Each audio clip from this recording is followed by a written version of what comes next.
काल आदेश में चंद्रनाथ अघोरी आप सभी का अपने YouTube चैनल चंद्रनाथ अघोरी शिव शक्ति साधना केंद्र में स्वागत करता हूं। जैसे कि मैंने पिछली वीडियो में बताया था कि मंगरू महाराज जी गलत इन्फॉर्मेशन दे रहे हैं कि वीर बुलाकी है कौन। आज मैं बताऊंगा पूरी जीवनी बाबा वीर बुलाकी की। वीर बुलाकी है कौन, इनकी माता श्री कौन है, इनके पिता श्री कौन है, कैसे इन्होंने जन्म लिया या ये अवतारित है, सारी जानकारी मैं दूंगा और किनका स्वरूप है। अगर आपको ये जानकारी चाहिए तो आपको हमारे साथ चलना होगा यहीं स्क्रीन पे यानी पर्दे पे। अगर बाबा वीर बुलाकी के बारे में सही जानकारी आपको चाहिए, बाबा वीर बुलाकी कौन थे, कमाल खां सैयद कौन थे, सैयद पठान कौन था, सारी चीजों के बारे में, और हाँ कलुआ वाल्मीकि कौन थे, हरिया भगत कौन था, सारी चीजें बताऊंगा। अतुल पठान कौन था, सारी खोल के रख दूंगा। लेके आइए आप, मैं वीडियो आती रहेगी मेरी और आप खोज करते रहिएगा। बात यह होती है आपको हमारे साथ चलना पड़ेगा सन 1003 वागड़ देश राजस्थान, जो कि चूरू जिले में पड़ता है। ठीक है, वहां के राजा थे जेवर सिंह और घेवर सिंह, दो सगे भाई। ठीक है, मैं जब की कहानी बता रहा हूं जब गुरु गोरखनाथ जी भी थे, यानी कलयुग का आरंभ था।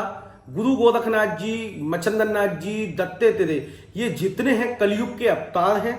इन्होंने मुगलों से हमें आजादी दिलाई है। मुगलों से ये लड़े हैं सभी देवी देवता, चाहे वो आपके पांचों बाबरी हो। पांचों बाबरी को भी पांच पांडव के रूप में पूजा जाता है। पांचों बाबरी भी मुगलों से लड़े हैं।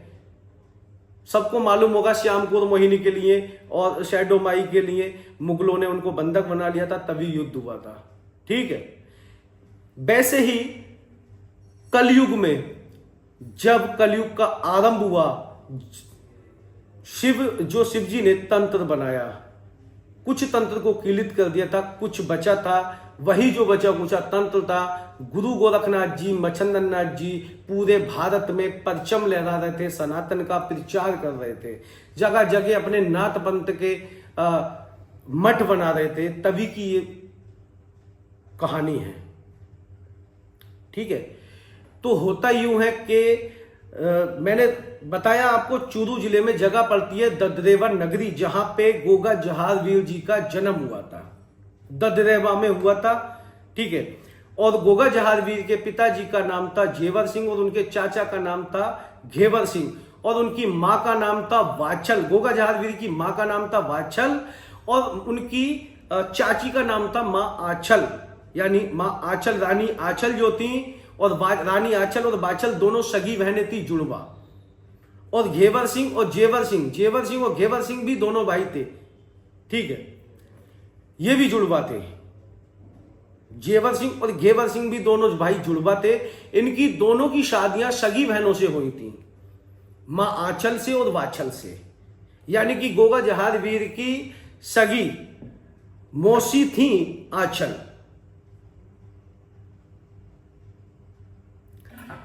हुआ ये था कि चारों तरफ परचम लहरा रहा था गद्दी चौहान वंश।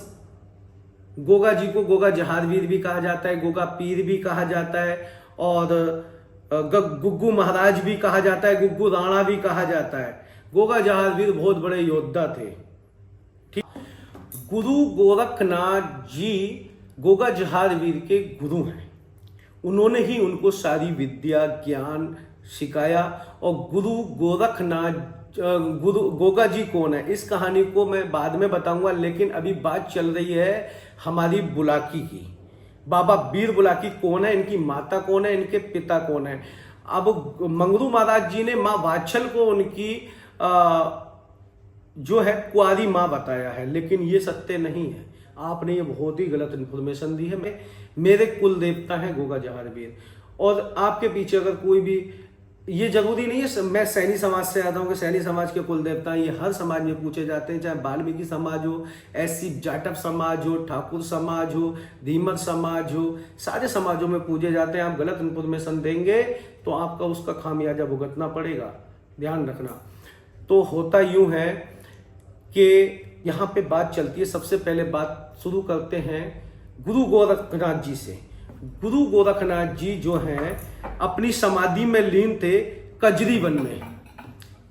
कजरी वन जो था, नौलखा वार को ही कजरी वन बोला जाता है, यानी कजरी वन में लीन थे अपनी योग विद्या में, यानी योग साधना में, भविष्य देखने वाली साधना में लीन थे। कुछ समय के बाद उनके सबसे प्रिय शिष्य गोगा जहारवीर पे, यानी कि बागड़ देश पे शनि की 7.5 यानी कि शनि की ढैया लगने वाली थी और शनि प्रवेश करने वाले थे। बागड़ देश का राज सिंहासन डावम डोल होने वाला था। गुरु गोरखनाथ जी को यह आभास हुआ कि मेरे प्रिय शिष्य पे उसके क्रोध के कारण संकट आने वाला है। क्रोध का कारण था गौ रक्षा का कोई विषय था। मुझे जो बताऊं वही बताऊंगा। इन भाइयों में राज सिंहासन को लेके और गौ रक्षा को लेके युद्ध हो गया। किन में? गोगा जहारवीर में और उनके चचेरे भाई यानी कि मौसेरे भाई। मौसेरे भाइयों का नाम था अर्जन सिंह और सर्जन सिंह। ये इनके सगे मौसेरे भाई भी थे और सगे चचेरे भाई भी थे। इन्होंने युद्ध का कारण जो बना था वो बना था गौ माता को लेके कोई कारण बना। गौ के कारण ही इनमें युद्ध हुआ और इनके राजपाट को लेके युद्ध हुआ। और युद्ध में दोनों भाई मौसेरे भाई इनके अर्जन और सर्जन मारे गए। जब मारे गए तो शनिदेव बागड़ देश में घुसने की कोशिश कर रहे थे, यानी कि किसी भी क्षण, क्योंकि शनिदेव कर्मों के आधार पे चलते हैं व्यक्ति के। शनि की 7.5 सबके जीवन में आती है। जब शनिदेव इनकी बागड़ देश में प्रवेश कर रहे थे, गोगा जहारवीर की राशि में जब प्रवेश कर रहे थे, तो गुरु गोरखनाथ जी ने अपने हठ योग से इनको रोक रखा था, क्योंकि बहुत ही बुरा होने वाला था युद्ध में। जिसने अपने सगे भाई मार दिए, यही अनर्थ रोकने के लिए प्रवेश करने से बागड़ देश में रोका गया था शनिदेव महाराज को। लेकिन शनिदेव महाराज तो शनिदेव महाराज है, वो धर्मराज है, वो न्याय जरूर करते हैं। किसी पे खुश हो जाए तो वादे के न्यारे, हो किसी पे नाराज हो जाए तो बारा बाट कर देते हैं, खंडर बना देते हैं, जीवन तहस नहस कर देते हैं। तो यही कारण था कि गुरु गोरखनाथ जी ने अपने तप पे, योग विद्या के बल पे उनको रोक रखा था। लेकिन जब इनमें युद्ध होता है, योग बनते हैं, अर्जन सर्जन की मृत्यु हो जाती है, तो मां वाचल उनको बागड़ देश से बाहर कर देती हैं। यानी कि शनिदेव के प्रकोप से गोगा जी को बचाने के लिए जब अर्जन और सर्जन का वध कर दिया था और चौहान वंश के राजकुमारों का अंत हो गया था, सिंगल राजकुमार बचे थे, वो थे आपके गोगा जहारवीर। इनका प्रकोप यानी शनिदेव के प्रकोप से बचने के लिए बागड़ देश से मां वाचल छल करके गोगा वीर को गुरु गोरखनाथ जी के आदेश पे, यानी कि ये रणनीति थी गुरु गोरखनाथ जी की कि आप गोगा जी को, वैसे सामने से गुरु गोरखनाथ जी ने गोगा जहारवीर से बोला कि अब अपना तुम क्रोध शांत करने के लिए योग साधना पर बैठ जाइए। तो गोगा जहारवीर ने कहा गुरु गोरखनाथ जी से कि हे गुरुदेव, अगर मैं साधना पे, अगर योग साधना पे मैं बैठ गया तो सालों साल योग साधना चलने वाली है, फिर मेरे राजपाट को कौन संभालेगा, क्योंकि राजपाट का तो मैं ही इकलौता वारिस रह गया हूं। अर्जन सर्जन तो अपने कर्मों का फल भोग के चले गए। तो गोगा जहारवीर ने अपने गुरुदेव, अब प्रजा का भी देखना था, उनका परचम भी लहरा रहा था, अपनी प्रजा के प्रिय भी थे पूरी नगरी में, पूरे बागड़ देश में। अब यही ज्यादा प्रेशर नहीं दिया उन्होंने। अब फिर मां बाछल से, यानी कि गोगा जहारवीर की माता श्री से बोला कि किसी भी सूरत से इनको बागड़ देश से बाहर निकालिए, बागड़ देश में रहेंगे तो इनकी मृत्यु के योग बन रहे हैं, क्योंकि शनि का प्रकोप बढ़ रहा है। तो उन्होंने, मां बाछल ने उनको वचन में लेके आदेश किया कि तुम्हें तुमने जो अपने भाइयों का ये वध किया है, इसके पश्चाताप के लिए तुम्हें वागड़ देश से निकाला जाता है। 8 साल के लिए वागड़ देश में तुम मुंह नहीं दिखाओगे आके, यानी कि वागड़ देश में आपको आना ही नहीं है, कदम नहीं रखना, चेहरा नहीं दिखाना है। अपनी माता श्री के वचन का पालन करते हुए गोगा जहाजवीर वागड़ देश छोड़ के चले जाते हैं। गोगा जहाजवीर जी की पत्नी थी 2, एक रानी शिरियल और एक थी केमल दे, रानी केमल दे और रानी शिरियल। अब रानी शिरियल जो थी, अब शादीशुदा थे गोगा जहाजवीर, वो वागड़ देश छोड़ के अपनी माता श्री के आदेश पर चले गए और जाने के बाद कहीं पे उन्होंने समय व्यतीत किया, लेकिन उनको अपना राजपाट के बारे में जानकारी भी करनी थी। और फिर उनकी पत्नी थी रानी शिरियल, वो चोरी छुपा, यानी वागड़ देश के राजकुमार रात के अंधेरे में चोरी छुपा अपनी पत्नी से यानी कि रानी शिरियल से मिलने जाते थे। ये सब परमात्मा की रची लीला थी, इसमें कोई फेरबदल नहीं था। सब प्रभु की, आदि शिव अनंत महादेव की सब लीला रचित है। जो वो लीला रच के बेचता है वही होता है। यह लीला थी हमें मुगलों से लंबा लड़ने के लिए, संगार, मुगलों का संगार करने के लिए ही बाबा बीर बुलाकी, यानी कि मुगल कौन थे? वो इस्लामिक थे, मुस्लिम थे। मुस्लिम अत्याचार बढ़ गया था, इसी के चलते शब प्रभु की लीला थी, महादेव की लीला थी। वो आदि अनंत है, वो क्या कर दे कोई नहीं जान सकता। लेकिन जहां तक मुझे पता है, मैं सत्य बता रहा हूं, अगर मेरी बातों से किसी भी व्यक्ति की भावनाओं को या किसी की आस्था को ठेस पहुंचे तो मैं क्षमा प्रार्थी हूं। लेकिन मैं सत्य बता रहा हूं, जिसके लिए बता रहा हूं वो गलत इंफॉर्मेशन दे रहे हैं। मैं गलत ना होके भी आप लोगों से क्षमा मांग रहा हूं, लेकिन क्षमा वो मांगने चाहिए जो इसके लायक है, जिन्होंने गलत इंफॉर्मेशन आपको दी है और हमारे समाज को, हमारे सनातनियों को, हमारे आने वाले युवा को, पीढ़ी को वो परोस रहे हैं। उनको एहसास होना चाहिए कि उन्होंने क्या किया है। ये सब हमारे फॉलोवर और हमारे ऑडियंस के ऊपर है, और वही उन सब भक्तों के ऊपर है जो जिनके घर में गोगा जहाजवीर कुल देवता के रूप में पूजे जाते हैं। मैं देखता हूं कौन कौन मुझे सपोर्ट करते हैं और कौन कौन उनकी गलत इंफॉर्मेशन के बारे में उन्हें बताया जाए कि आप गलत हैं। रात के अंधेरे में गोगा जहाजवीर आते थे। इसी दरमियान दोनों पति पत्नी में सांसारिक संबंध बन गए।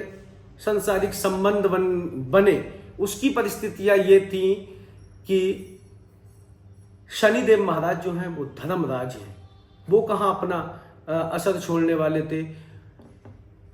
रानी शिरियल के गर्भगृह शनिदेव महाराज पनप रहे थे, अवतार ले रहे थे। ये बात पता चलती है गुरु गोरखनाथ जी को कि ये तो विनाशकारी है। ये कैसे? अब लोक लाज के कारण जो व्यक्ति 8 साल से या 3 साल, बात की कहानी है, 3 साल से अपने घर नहीं आया, तो बिना पति के पत्नी प्रेग्नेंट कैसे हो जाती है?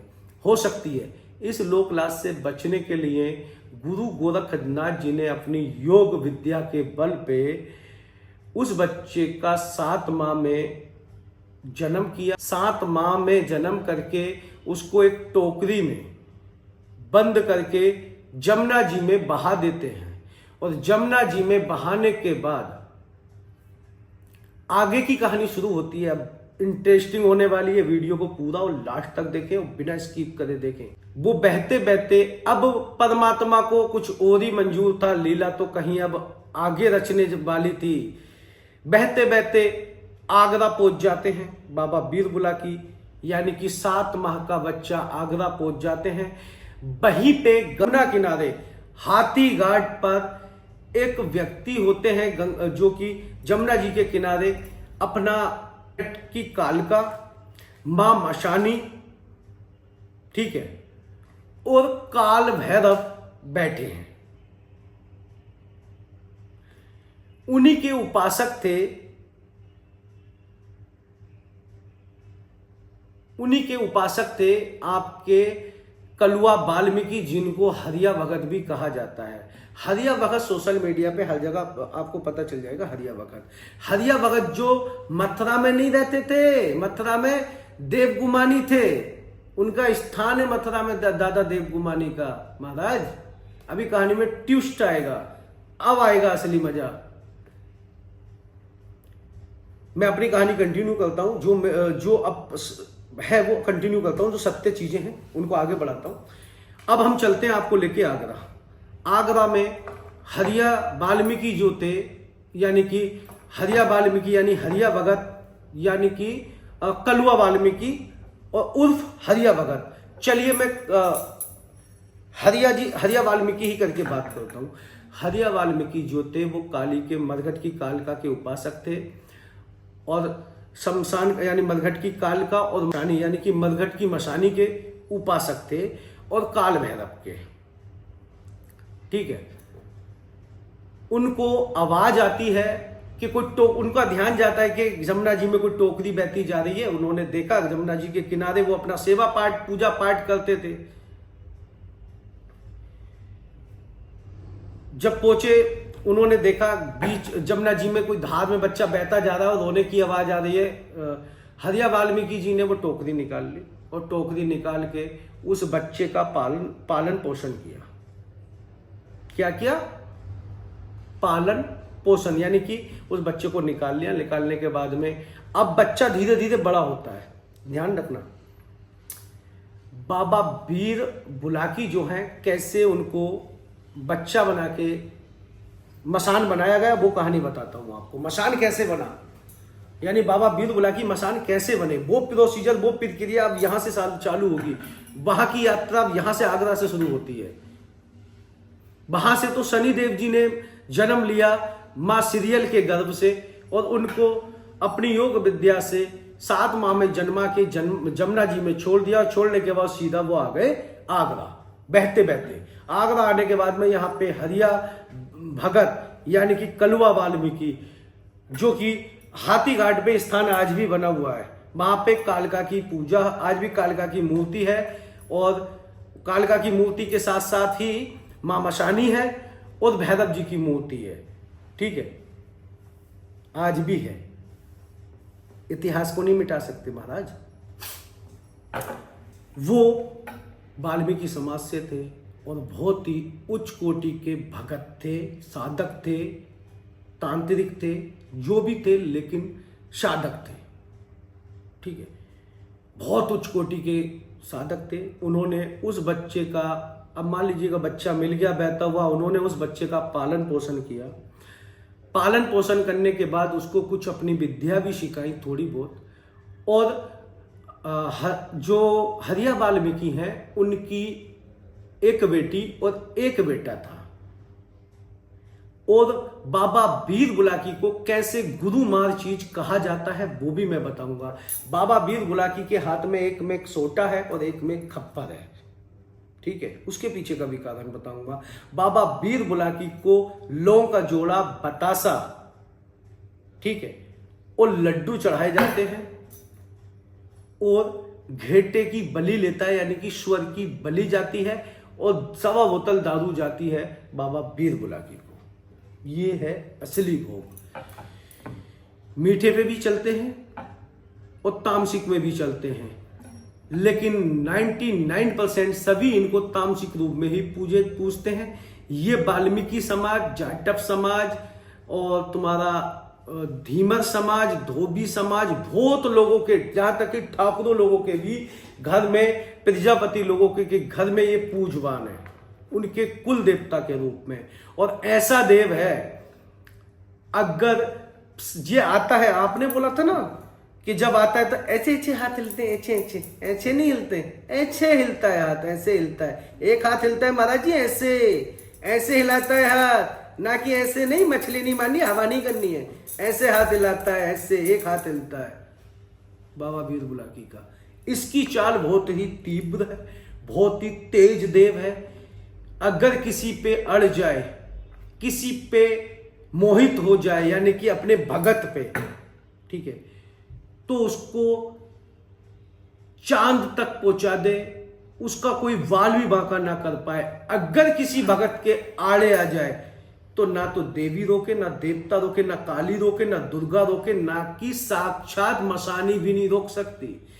ये वो देव है जो प्यार से माना जाता है। मैंने ही बच्चा है, मुगलों का सर्वनाश करने के लिए अवतारित हुए हैं, गर्भ से अवतारित हुए हैं, तो इनकी मृत्यु भी निश्चित है।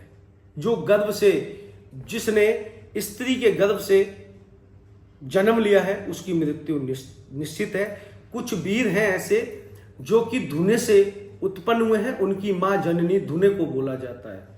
ठीक है, अब बात करते हैं यहाँ पे हरिया वाल्मीकि की एक बेटी और एक बेटा। बहुत अच्छी कहानी है, ध्यान से सुनना। अब बाबा वीर बुलाकी को तो अलग ही लीला रखनी थी, क्योंकि मुगलों का आतंक बढ़ चुका था, तो मुगलों से निजात भी दिलानी थी। बाबा वीर बुलाकी आए, उनका पालन पोषण किया। पालन पोषण करने के बाद होता यूं है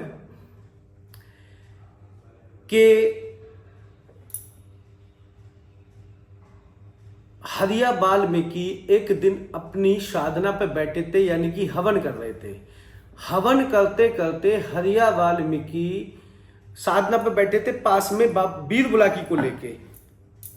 कोई चमत्कार नहीं, कुछ नहीं, साधारण बच्चे की तरह पाला पोसा बड़ा किया, बच्चे की तरह बड़ा हो गया। बड़ा होने के बाद यानी कि 14-15 साल का हो गया, 15-16 साल का। अब होता यूं है कि हवन कर रहे थे, अपनी साधना के चरम सीमा पे लास्ट में हवन करना था, और हवन करते करते हरिया वाल्मीकि को कहीं जाना पड़ा। सब प्रभु की लीला है। और जाते जाते हरिया वाल्मीकि यानी कि हरिया भगत, जो हरिया भगत थे यानी कलवा भगत, जो कलवा भगत थे, वो अपने शिष्य यानी कि वीर बुलाकी से कह के गए थे कि मेरे जाने के बाद अगर इस आसन पे यानी कि तेरे सामने से कोई भी नर जीव जंतु कुछ भी गुजर जाए, उसकी बलि चढ़ा देना। कोई भी जिसमें प्राण है, कोई भी प्राणी अगर गुजर जाए तो उसकी बलि चढ़ा देना। प्रभु की लीला होता वही है जो उसने रचा है। हरिया भगत चले जाते हैं, और जाने के बाद में कुछ समय के बाद वहां से हरिया भगत का जो बेटा था वो गुजर जाता है। बिना सोचे समझे, एक क्षण गवाए हुए बाबा वीर बुलाकी को अपने गुरु वचनों का आदेश याद था। उन्होंने एक ही झटके में हरिया वाल्मीकि के बेटे की गर्दन काट दी थी, क्योंकि उसने अपने गुरु के आदेश का पालन किया, गुरु के वचनों का पालन किया कि मेरे गुरुदेव ये बोल के गए हैं तो मैं नहीं छोड़ूंगा। किसकी काटी थी? बेटे की गर्दन काटी थी। कोई बात नहीं। अब होता क्या है, इसी पीर कदर में हवन जब होता है, बलि दे देते हैं, तो जो शक्ति थी, वो शक्ति हरिया भगत को ना मिलके बाबा वीर बुलाकी पे प्रसन्न हो गई, और उस पे मोहित हो गई, और उस पे सवार हो गई। क्योंकि बाबा वीर बुलाकी एक बच्चा था, उस पे कोई देव्य शक्ति नहीं थी कि वो उसके प्रकोप को, उसकी शक्ति की उग्रता को, शक्ति के क्रोध को संभाल पाए। तो शक्ति जब हैवी हो गई तो बाबा वीर बुलाकी हो जाते हैं पागल। पागल होने के बाद में वो शक्ति मांगती है नरबलि। क्या मांगती है? नरबलि। नरबलि यानी कि जीव जंतु, नरबलि जीव जंतु यानी कि जानवर हो, पक्षी हो, जो भी हो, इस कदर पागल हो गए, इस कदर आतंक मचाया कि सारे काटने चालू कर दिए। किसने? बाबा वीर बुलाकी ने। इस बात का पता चलता है हरिया भगत को। हरिया भगत भी पहुंचे। हरिया भगत को यह पता था कि ये मुझे अब नहीं छोड़ेगा। हरिया भगत को भी बाबा वीर बुलाकी ने काट के अपने साथ किया, अपने साथ कर लिया। क्या कर लिया? अपने साथ कर लिया। तभी हरिया भगत का घेटा जाता है, दारू की बोतल जाती है, बाबा लड्डू पे ही मांगते हैं। ये बात भी सत्य है। हरिया भगत का घेटा जाता है, वह दारू की बोतल जाती है, ये भी सत्य है। और हरिया भगत को मार के बाबा वीर बुलाकी ने कलेजा खाया था उनका। फिर अब लड़ाई होती है, क्योंकि संघार करना था, कुछ अपने भी जाते, जब युद्ध होते हैं तो दुश्मन ही नहीं मारे जाते, शत्रु नहीं मारे जाते, अपनों की भी बलि चढ़ती है। ये लीला थी सब प्रभु की। हरिया भगत तभी तो कहते हैं गुरु मार चीज, अपने गुरु को ही मार के बैठे बाबा वीर बुलाकी। गुरु वचनों के यहां कुछ गलत नहीं है, जो गुरु ने वचन दिया वो सत्य है। और यहां पे एक चीज और बताऊंगा, बहुत लंबी कहानी है, सारी कहानियों को उजागर कर दूंगा, साक्ष्य है। अब बात आती है कि बाबा वीर बुलाकी ने सैयद पठान, मुगल राजा था, कहां का, आगरा का, जो पूरे आगरा में हिंदुओं पे अत्याचार करता था। ये मुस्लिम तंत्र को खत्म करने के लिए प्रकटुए अवतारितुए जन्म लिया है, कुछ भी बोल सकते हैं। शनिदेव महाराज, ठीक है, शनिदेव महाराज प्रकट हुए। अब मुगल यानी कि सैयद पठान जो था, सैयद पठान वहां का राजा था या वजीर था, उसको मार के कब्रिस्तान में, उसके ही कब्रिस्तान में अपना मंदिर बनवाया है। आज भी जाके देख आओ। और वहीं पे सुअर की बलि चढ़ाई जाती है। और जमुना जी को अपनी मां मानते हैं बाबा वीर बुलाकी, क्योंकि जमुना जी के ही किनारे बड़े हुए थे वो, इसलिए वो जमुना जी में ही बह के आए थे, इसलिए जमुना जी को उनकी माता माना जाता है। समझे आप। अब ये आपके कमाल खां सैयद कौन है, जानते हैं आप इनको? ये है इनकी जन्म की गाथा। अब आगे की बात बताता हूं। इनकी मां है सीरियल और पिता श्री है गोगा जहारवीर। बाबा वीर बुलाकी की माता श्री है रानी सीरियल माता, और इनके पिता श्री है गोगा जहारवीर, ठीक है। इनके दादा है जेवर जी, जेवर सिंह, जेवर राव बोल दो, जेवर सिंह बोल दो, क्योंकि चौहान वंशी है ये है इनके। और आप कहां से बता रहे हो? मां बाचल, यानी कि एक पीढ़ी पहले चले गए। बाचल किसकी पत्नी थी? जेवर सिंह की। तो फिर तो गोगा जहारवीर के भाई हो गए, क्योंकि उनकी कोख से जन्म लिया है। अरे कुछ तो सोच लो, जब कुछ पता नहीं है तो यूं ही बोले जा रहे हो जो मुंह में आ गया। अरे कमेंट बॉक्स का ऑफ किया है आपने, कमेंट बॉक्स को ना पता चल जाएगा कितनी भर भर के गालियां पड़ेंगी आपको। हमें व्हाट्सएप पे मैसेज करो, अरे वो पब्लिक करो ना, सोशल मीडिया पे दिखा दो, कमेंट बॉक्स खोलो, तब पता चलेगा कितने बड़े ज्ञानी हो, कितने बड़े खोजा हो, कौन से खोजी हो। अगर खोज करके रिसर्च करके आते तो इतना कुछ बोलना नहीं पड़ता, और आज इतना कुछ सुनना नहीं पड़ता। बस जहां से मिले कॉपी, जहां से मिले नकल, जहां से मिले नकल, अकल वकल का इस्तेमाल कर लिया करो। नकल, और कहते हैं ना, नकल करने के लिए भी अकल की जरूरत होनी चाहिए। अकल है क्या? मुझे तो लगता नहीं। सब सुपारी खा खा के थूक दी। चलिए, अब बात आती है कि इनके साथ कौन कौन सी शक्ति चलती है। बाबा वीर बुलाकी की सवारी आती है। बाबा वीर बुलाकी का एक कुनबा है। अब बात आती है, जैसे मैंने बताया था, एक वीडियो डाली है मैंने, फूला माता। फूला माता कौन है? फूला माता जो है बाबा वीर बुलाकी की बहन है। वो उनको बहन मानते हैं। वो क्यों मानते हैं? क्योंकि हरिया वाल्मीकि की यानी हरिया भगत की बेटी का ही नाम फूला माता है। आज भी आगरे में जहाती घाट पे जो बाबा वीर बुलाकी बैठा है, वह मसानी रूप में मां फूला माता बैठी है। और फूला माता के दो बेटे हैं, ये लिखित रूप में है, रमजिया और सुंदरा। इनके साथ चलते और मनक वीर, ये कुटम है, और साथ में चलती है काल का चाँद, साथ में चलती है मरघट की मसानी, साथ में चलते काल भैरव, पूरा कुटुंब चलता है इनका। और हरिया वाल्मीकि हाथ नहीं हिलाते हैं। अभी कहानी बाकी है, अभी ट्विस्ट बाकी है, क्लाइमेक्स बाकी है। हरिया वाल्मीकि हाथ नहीं हिलाते।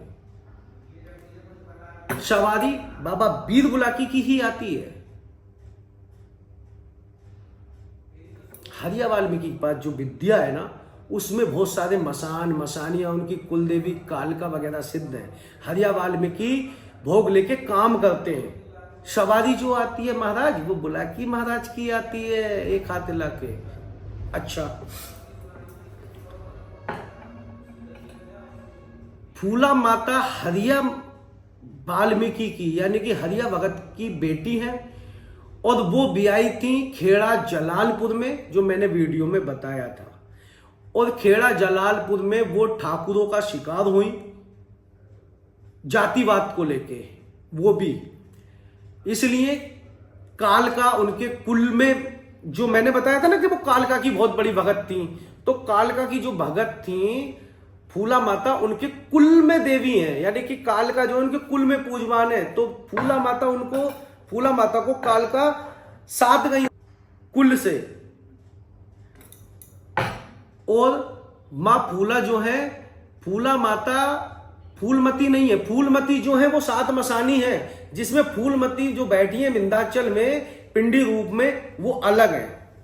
वो सात बहनें शीतला की बहनें हैं। शीतला मसानी जो ये बैठी है, गुड़गांव वाली मदानंद शीतला मसानी, इसमें कई सारी बहनें हैं, 7 बहनें हैं। ये सातों अलग अलग पूरे भारत में बैठी हैं। ये असली कहानी है। फूला माता खेड़ा जलालपुर वाली अलग है, खादराबाद वाली कालका अलग है, और कलकत्ते वाली कालका और खादराबाद वाली कालका एक है। कलकत्ते से कलुआ भगत लेके आए थे खादराबाद, इनकी भी कहानी है, वो अलग है। और ये अलग है बाबा वीर बुलाकी जो है, इनके पिता हैं गोगा जहार वीर, इनकी माता श्री है सीरियल। अब इनको क्या हुआ, इन्होंने मुगलों को मार दिया, सर्वनाश कर दिया। इनको शांत करने के लिए भी साक्षात महामाई मां मरघट की कालका को प्रकट होना पड़ा था इनको रोकने के लिए। जैसे शिव जी को रोकने के लिए काली, यानी काली महाकाली को रोकने के लिए शिव जी लेटे थे इनके आगे, ठीक उसी प्रकार बाबा वीर बुलाकी के क्रोध को रोकने के लिए साक्षात मां कालका ने प्रकट होके सामने प्रत्यक्ष इनको बाल, यानी बड़े से बाल रूप में लेके आई। और बाल रूप में लाने के बाद उनको अपना दूध पिलाया, स्तनपान कराया। स्तनपान काय में कराया था, वो जो खप्पर है ना, उसी में स्तनपान कराया था। और अपने चरणों में जगह दी वहीं पे। कहां? कालका, मरघट की कालका का जो मंदिर है वो पहला है, बुलाकी बाद में बैठा है। और ये जो तुम्हारे कमाल खां सैयद हैं, ये कौन से सैयद हैं पता है? आगरा तो पहुंचे नहीं कमाल खां सैयद। असली कहानी क्या है? आगरा कमाल खां सैयद पहुंचे नहीं। असली कमाल खां कौन है? असली कमाल खां का नाम क्या था? अतुल पठान कौन है वो भी बताऊंगा। बहुत गहराई तक गया हूं, मैंने खोज नहीं की है, मैंने रिसर्च की है, मैंने अध्ययन किया है। मां कालका इस उग्र रूप को, बाबा वीर बुलाकी के उग्र रूप को सौम्य रूप में लाती हैं, बच्चे के रूप में, उसी बच्चे के रूप में जो 7 माह का बच्चा था, बटुक रूप में उसको बैठा देती हैं। बैठाने के बाद अपने चरणों में स्थान दे देती हैं। और बाबा वीर बुलाकी वो देव है जो सबका प्रिय है। ये हर देवी देवता के जाके गोद में बैठ जाते हैं, चाहे वो काली हो, दुर्गा हो, शिव जी हो। इनके सामने ना कोई आपका पीर चले, ना पैगंबर चले, ये सबको बांध के चलते हैं। ये सुअर की बलि लेते हैं। बलि लेने के बाद इन्होंने सैयद पठान को कब्रिस्तान में मार के वहीं अपना स्थान लिया था। सुअर की बलि आज भी वहां लगाई जाती है। ठीक है, उत्तर की विद्या का ताबेदार जो वीर बुलाकी को बनाया माना जाता है। सौम्य रूप में बैठा देते हैं। बैठाने के बाद में वो सभी लोगों का, यानी कि सभी लोगों के घर में कुल देवता, यानी वाल्मीकि समाज हो या कोई भी और समाज हो, अन्य समाज के घर में कुल देवी कुल देवता के रूप में पूजे जाते हैं। और बाबा वीर बुलाकी जो है हर विद्या में चलते हैं, मैली हो कुचली हो, मसान है, मसान रूप में उनको बैठाया। माँ ने अपने चरणों में जगह दे दी है। ठीक है, तो ये है बाबा वीर बुलाकी की जीवनी। कैसे बाबा वीर बुलाकी का जन्म हुआ, कैसे उनके यानी कि बाबा वीर बुलाकी ने, कैसे कहते हैं कि बाबा वीर बुलाकी ने अपने ही गुरु को मारा, उनके बेटे की भी गर्दन काटी, और उनकी जो बहन है, गुरु बहन, वो कौन है? फूला माता, खेड़ा जलालपुर वाली, समझे? वो भी गलत है। आपने फूलमती को फूला माता बना दिया, और फूलमती के बेटे आपने माता फूलमती के बेटे बताए थे रमजिया और सुंदरा। याद है आपको? आपकी वीडियो में फूलमती के बेटे बताए हैं, वो फूलमती को ये फूला माता बना दिया। जाके जितने मेरे फॉलोवर हैं, जितने नए साधक देख रहे हैं, जरा जाके कमेंट जरूर करने हैं, और बदतमीजी नहीं करनी है, उनसे ज्ञान की बातें करनी है। क्योंकि बदतमीजी करने के लिए तो मैं काफी ट्रेंड बैठा हूं, लेकिन मैंने भी बदतमीजी नहीं करी, तो मैं आपको भी नहीं बोलूंगा। किसी की भावनाओं को, क्योंकि हर व्यक्ति को सम्मान पाने का अधिकार है, किसी की भावनाओं को हमारी वजह से ठेस नहीं पहुंचनी चाहिए। लेकिन आप हमारी आस्था के साथ, हमारे देवी देवता के साथ, हमारे सनातन के साथ, सनातनी होके आप ऐसी गलत इंफॉर्मेशन मत दीजिएगा। बाल भी आपके सफेद हो चुके हैं सिर के, लेकिन मुझे कंफ्यूजन ये है, ये तजुर्बे से सफेद हुए हैं या धूम में रह के सफेद हुए हैं? तजुर्बे के तो लगते नहीं महाराज, तजुर्बे के होते तो अपना कुछ ज्ञान लेके आते। ये जरूर धूम में रह के तुमने कुछ ऐसी तैसी कराई होगी, कुछ कर्म कांड किया होगा, तभी तो इतनी जल्दी सफेद हो गए। चलो जो भी है, तुम्हारे कर्म तुम्हारे साथ, हमारे कर्म हमारे साथ, फिर वो सबका कल्याण करे। हम कभी किसी का बुरा नहीं करते, हमसे बुरा हम किसी का नहीं करते। माता रानी सब देख लेती है, जिसका बुरा हमसे, माता रानी की कृपा से किसी का बुरा हो भी जाए तो हो जाए, कोई प्रॉब्लम नहीं, हम पे क्या फर्क पड़ता है। हम तो मैया के चरणों में पड़े, माँ आदिशक्ति भगवती के चरणों में पड़े, महामाई माँ अशु रानी के चरणों में पड़े, कालका के चरणों में पड़े। और बताइए, चलिए अब आगे का पार्ट आएगा। कमाल सैयद खां कौन है? कौन? कमाल सैयद खां कौन है? फिर आएगा आपको आनंद। चलिए मिलते हैं अगली वीडियो में एक नई जानकारी के साथ, नई वीडियो के साथ। जब तक के लिए जय श्री महाकाल।